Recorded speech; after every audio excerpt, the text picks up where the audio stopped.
Hello and welcome to Become a Competent Biblical Counselor. My name is Dr. Dave Jones, and today's episode is entitled Depression and the Bible. And I want to start with Genesis chapter 4, verses 6 through 7. And it says, Then the Lord said to Cain, Why are you angry? Why is your face downcast? If you do what is right, will you not be accepted? But if you do not do what is right, sin is crouching at your door. It desires to have you, but you must rule over it. This topic is not only huge, it is something that you as a counselor will experience quite frequently. You may have gone through it yourself personally. You may have some people in your family who are going through this thing called depression, and friends and whatever, but it is something that is permeating lives all over the world, and something that Christians are struggling with as well. So let's get into the Word and find out just what does the Bible say is the cause of depression, and also what is the solution for depression. And a lot of the confusion starts when people start coming to you and they say that they are on antidepressants. They have been for many, many years. And the reasons might be, well, there's some serotonin levels, there's some chemical imbalances that are causing the depression and so on and so forth. Those are issues that you do not need to address because they are medical issues, and we're not to the point of being medical authorities, but we want to give an alternative with respect to what does the Bible have to say about depression. So let's get started by pointing out that homemakers, preachers, and those who must set and keep their own schedules are particularly vulnerable to depression. Someone whose daily work is routine and whose output is structured for him so that by 12 noon he must produce X amount of work and by 5 p.m. another X amount. These kind of people rarely suffer from depression. That's because the work does not depend upon self-control and self-discipline. Others discipline and control the worker and his output. Consequently, he rarely gets behind in his work.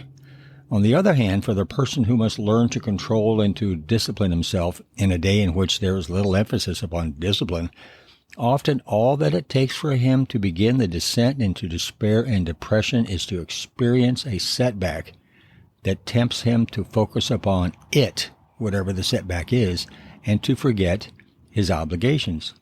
His schedule is broken. He gets behind in his chores, which then mount up and get bigger and bigger. He is by then already heading straight down the road that leads to depression. Stirred together into one pot of setback. It could be a sickness, or some disappointment, or guilt over an unconfessed sin, etc. Failure to handle the setback God's way, a tendency to follow feelings rather than to pursue obligations, and the willingness to participate in pity parties or to soliloquize in blue funks, and you have all of the essential ingredients for that foul-tasting thick stew called depression. God has so constructed us that when we fail to handle responsibilities properly, our consciences trigger bad feelings. These, if not heeded early, ultimately will lead to depression.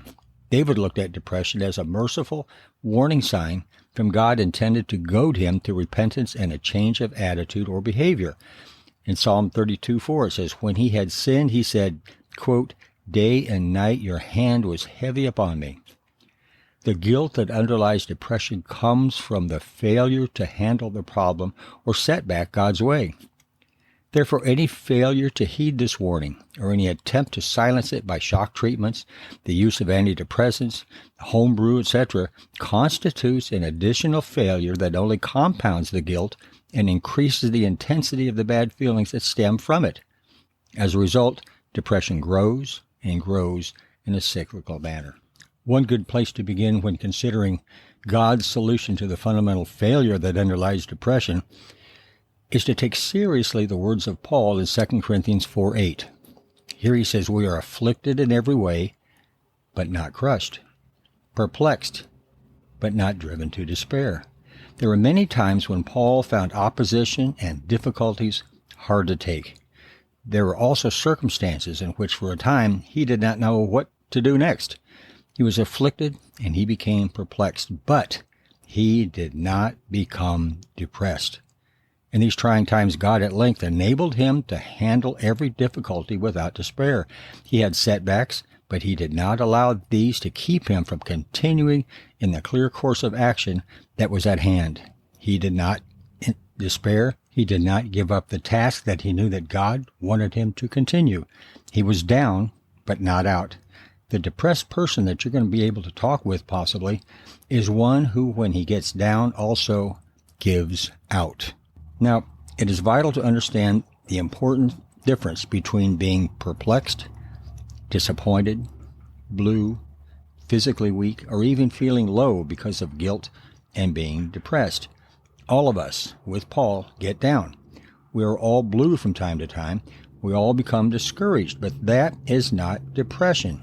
Depression comes when we fail to handle the blues, the disappointment, the perplexity, the guilt, or the physical affliction God's way. It comes whenever we allow the bad feelings that are associated with these problems to hinder us from carrying out our duties. When we do follow our feelings instead of following our obligations to God and to our neighbors, we are guilty, and this makes us feel even worse. When the feelings of guilt are added to the bad feelings that already plague us, that makes us feel far worse and therefore less like doing our work.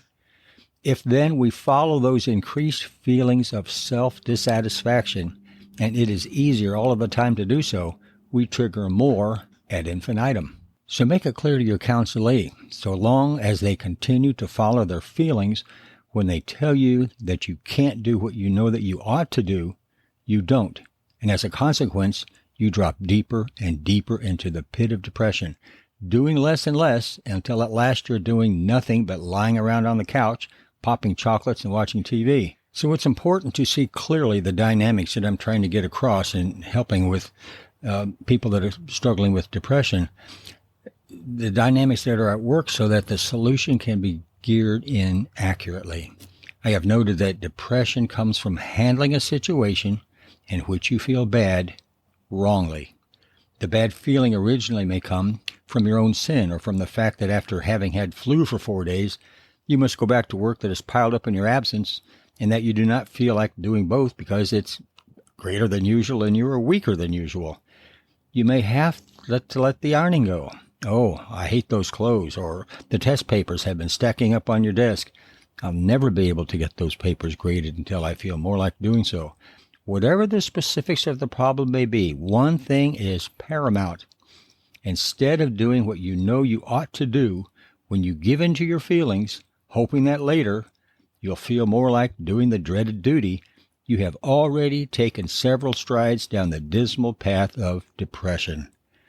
The key to warding off depression, you must get this across to your counselees, is this: do not follow your feelings when you know that you have a responsibility to discharge. Instead, against your feelings, you must do as you should. And when you do, even if at first you do so mechanically simply because you want to please God, and you know that He wants you to do this, in time, your feelings will change. God will give you a sense of satisfaction and accomplishment and at length enthusiasm for what you have dreaded previously. You must not wait until you feel like it, or you may never feel like doing that task. Nor must you try to change your feelings directly. You cannot do that. Do what you know God wants you to do, whether you feel like it or not. And a change in feelings will take place as a byproduct in time. That is the secret of turning back the tide of depression. Once it begins to overwhelm you, there is no other way. So the plan of action then, very simply put, is this. Number one, tell your counselee, help your counselee, to make a full list of all of the things that they know that they have neglected doing because they didn't feel like doing them. Number two, get to work having them complete the tasks, and in order to please God and the others who are depending upon them, their spouse, their family, the boss, the roommate, etc. Number three, keep it at it no longer how you feel, and as you begin to see the task accomplished, you will begin to sense a change in feeling. The tide will have been turned. Homemaker, go ahead, clean that house, start making those meals again, get up and see your husband off to work. Salesman, quit your stalling. Get out that list of prospects, pick up the phone, and begin to make those appointments for an interview. Then get out on the road and follow them up till all have been held. Whatever it is that you ought to do, do it. Get to it. Don't wait until you feel more like it. Don't put it off till a more convenient time. Whatever you can do right now, do. Don't wait another hour.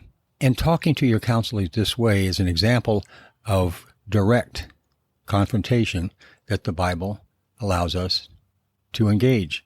Tell people exactly what they should do. These are not suggestions. If they want to get out of feeling depressed, this is what they must do. They must assume the responsibilities that God has given them. I recently completed a research project that was entitled Lost Connections. The research was done by an author by the name of Johann Hari, and in his research he labeled it Uncovering the Real Causes of Depression and the Unexpected Solutions. And I want to read you some comments in his closing analysis and summary that pertains to this topic. He says, "You are not suffering from a chemical imbalance in your brain. You are suffering from a social and spiritual imbalance in how we live. Much more than you've been told up to now. It's not serotonin, it's society. It's not your brain, it's your pain. Your biology can make your distress worse for sure, but it's not the cause. It's not the driver. It's not the place to look for the main explanation or the main solution. Because you have been given the wrong explanation for why your depression and anxiety are happening, you are seeking the wrong solution. Because you are being told depression and anxiety are misfirings of your brain chemicals, you will stop looking for answers in your life and your psyche and your environment and how you might change them. You will become sealed off in a serotonin story. You will try to get rid of the depressed feelings in your head, but that won't work unless you get rid of the causes of the depressed feelings in your life. No, I would say to my younger self, your distress is not a malfunction. It is a signal, a necessary signal. I know this is going to be hard to hear, I tell your counselee, because I know how deep your suffering cuts. But this pain isn't your enemy. However much it hurts, it's your ally, leading you away from a wasted life and pointing you the way toward a more fulfilling one. Then I would tell him, you are at a fork in the road now. You can try to muffle the signal. That will lead to many wasted years when the pain will persist. Or you can listen to the signal and let it guide you away from the things that are hurting and draining you and toward the things that will meet your true needs. Depression and anxiety might, in one way, be the sanest reaction you have. It's a signal saying you shouldn't have to live this way. And if you aren't helped to find a better path, you will be missing out on so much that is best about being human. You need your nausea. You need your pain. It is a message, and we must listen to the message. All these depressed and anxious people all over the world, they are giving us a message. They are telling us something has gone wrong with the way we live. We need to stop trying to muffle or silence or pathologize that pain. Instead, we need to listen to it and honor it.